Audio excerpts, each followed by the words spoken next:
હા મીરાને કોલેજ નહીં જવું હોય જો ને આ છોકરીને ગમે એટલે ઉઠાડીએ ને તો ઉઠે જ નહીં. રોજની ભૂલ છે આ છોકરીની. સાચી વાત છે તમારી. જય શ્રી કૃષ્ણ. જય શ્રી કૃષ્ણ બેટા.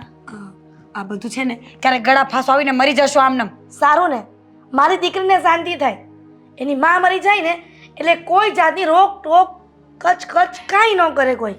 મમ્મી પ્લીઝ સવારમાં લેક્ચર સાંભળવાનું કોઈ મૂડ નથી. ખબર છે ને તબિયત ખરાબ છે મારી.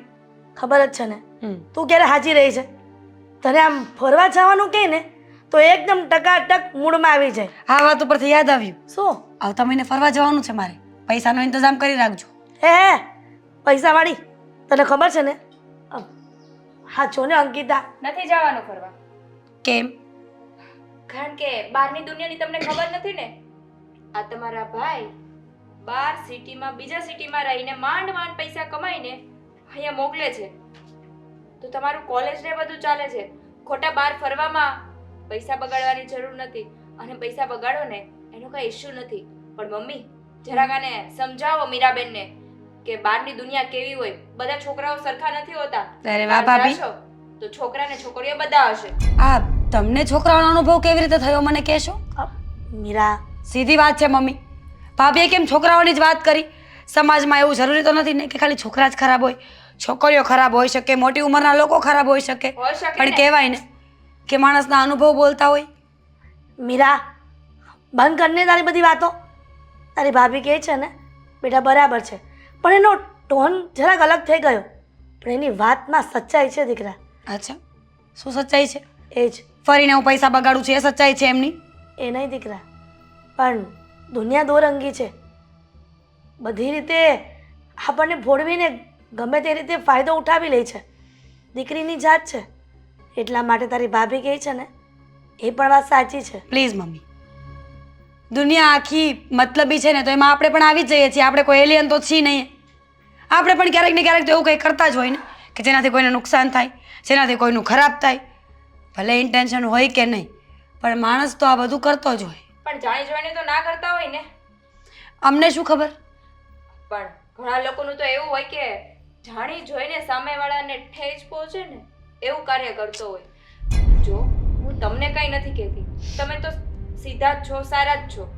પણ સામેવાળાનું નક્કી ના હોય ને એ માણસ કેવો હોય એટલા માટે ભાભી પછી લોકો આજુબાજુવાળા વાતો કરશે. રસોડામાં કામ નથી? તમારા બેગમાં ટિફિન મૂક્યું છે એ કહેવા માટે આવી હતી. દહીં અને ભાત. તમારી તબિયત ખરાબ છે ને એટલે. જોયું ને આ તારી ભાભી તારી કેટલી કેર કરે છે અને તું વડકાને ડાચિયા કરે એની સાથે. અને તું કેન્ટીનમાં ન જમે ને એના માટે તારા માટે ટિફિન બનાવી દીધું. ખરેખર આ ઘર છે કે જેલ? આપણે આને જેલ ઘોષિત કરી દઈએ કે જ્યાં કેદી રહેતા હોય. ટિફિનમાં પણ મને ભાવે ને એવું તો બનાવીને મૂકવાનું જ નહીં ને. તમારી મનમરજી ચાલે ને બધે. તને ભાવે એવું મૂકીએ ને બેટા તો ઉલટાની તું બીમાર વધારે પડે. તારે એવું જ ખાવું હોય છે. અને તમારે ખાવું શું હોય? પીઝા, બર્ગર, મેગી આ કાંઈ ખાવા લાયક વસ્તુ છે? ભાભી એ નથી ખાવું. મારે ભાખરી ખાવી છે. બનાવો જાઓ. ભાખરી બની ગઈ છે. રસોડામાં આવો. બટેકા પૌવા ખાવા છે. વાહ તમે કયો એ બધું જ બનાવું તો તમારે કોલેજ જવામાં લેટ નથી થતું? I don't care. એક લેક્ચર બંધ થશે ને ચાલશે. આ ફી કઈ મફત થાય છે? ભાભી તમને કોણ સમજાવે કે આ તમારો પતિ છે ને એ પહેલેથી મારો ભાઈ છે. પતિ હમણાં બન્યો છે તમારો. તો મીરા. મારી ચિંતા કરાય જરા. કઈ રીતે કમાય છે ને એ એનું જ મન જાણે છે. મીરા જે પણ તું બોલી રહી છે ને એ હવે સુધરી જા. કાલ સવારે તું સાસરે જશે તો ત્યાં પણ શું આવું વર્તન કરીશ? અને તારા ભાઈનો સ્વભાવ તો તને ખબર જ છે ને કેટલો સ્ટ્રિક્ટ છે.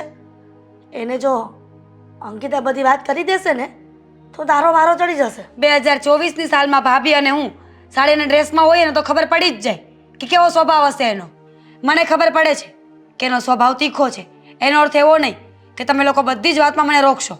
મોડું થાય છે, મારે જવું છે. જવું હોય તો જાઓ પણ એક વાત યાદ રાખજો. આજે પિકનિકમાં જવાનો પ્લાન કર્યો છે ને એ પિકનિકમાં જવાનું નથી એટલું યાદ રાખજો. That's my order. Your order my foot.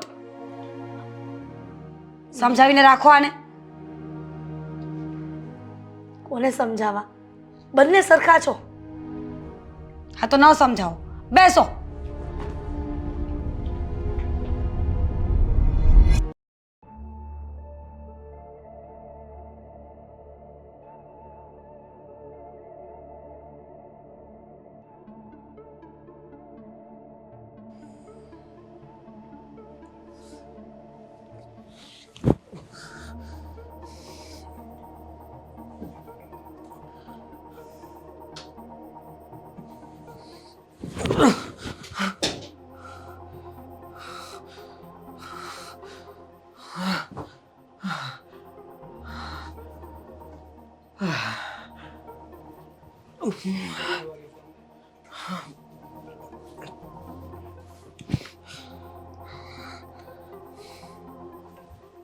Hello,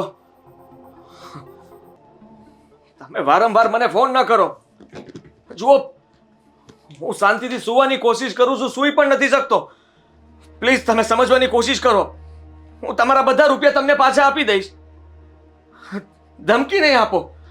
મેં કહ્યું ને, હું તમારા રૂપિયા તમને પાછા આપી દઈશ.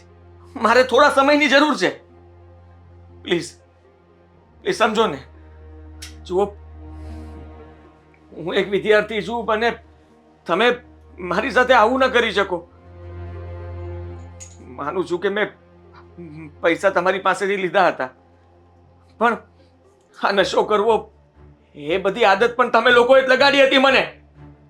જો મને ગુસ્સો નહીં અપાવતા. હું કંઈ નહીં કરી શકું. હું કંઈ નહીં કરી શકું. તમે તમારા માણસોને નહીં મોકલતા.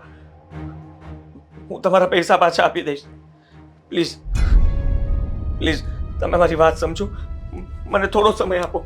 હું ગમે ત્યાંથી તમારા પૈસા પાછા આપી દઈશ. ચોરી કરીશ, બેંક લૂંટીશ. કીધું ને મેં, હું પૈસા પાછા આપીશ. તમારા માણસો મને હાથ ન લગાડવા જોઈએ. અને તમે મને મારવાની ધમકી નહીં આપતા. હા, તમે સમજતા કેમ નથી?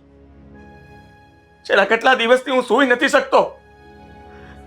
સૂતો હોઉં છું તો પણ તમારો અવાજ સંભળાય છે મને. હા, છેલ્લી વાર. હા, સારું, હું હાવ જલ્દી પહોંચાડી દઈશ. હા.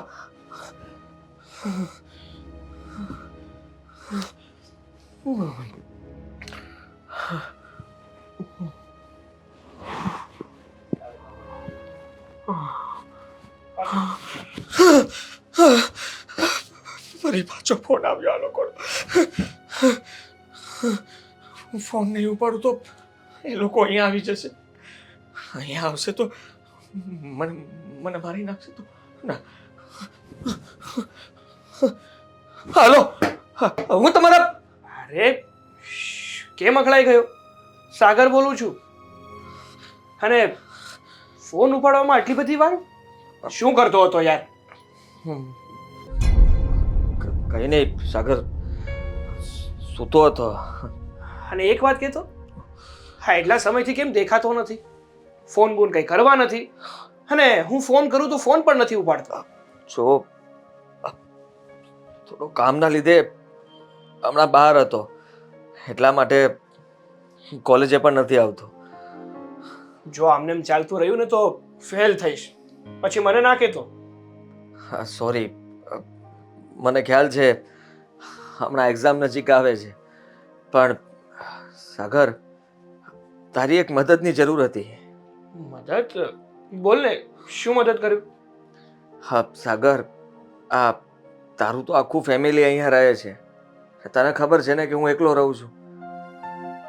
મારે થોડા પૈસાની જરૂર હતી. મદદ કરીશ મારી? જો ભાઈ સાચું કહું ને તો મારી હાલત અત્યારે એવી જ છે, પણ એક કામ કર, મૂકે બધું. હું શું કહું છું તને, આપણી જગ્યાએ મળ, આપણે વાત કરીએ. સારું, રૂબરૂ મળીને જ વાત કરીએ. ચાલ હું આવું થોડી વારમાં. જલ્દી આવજો પાછો. હા.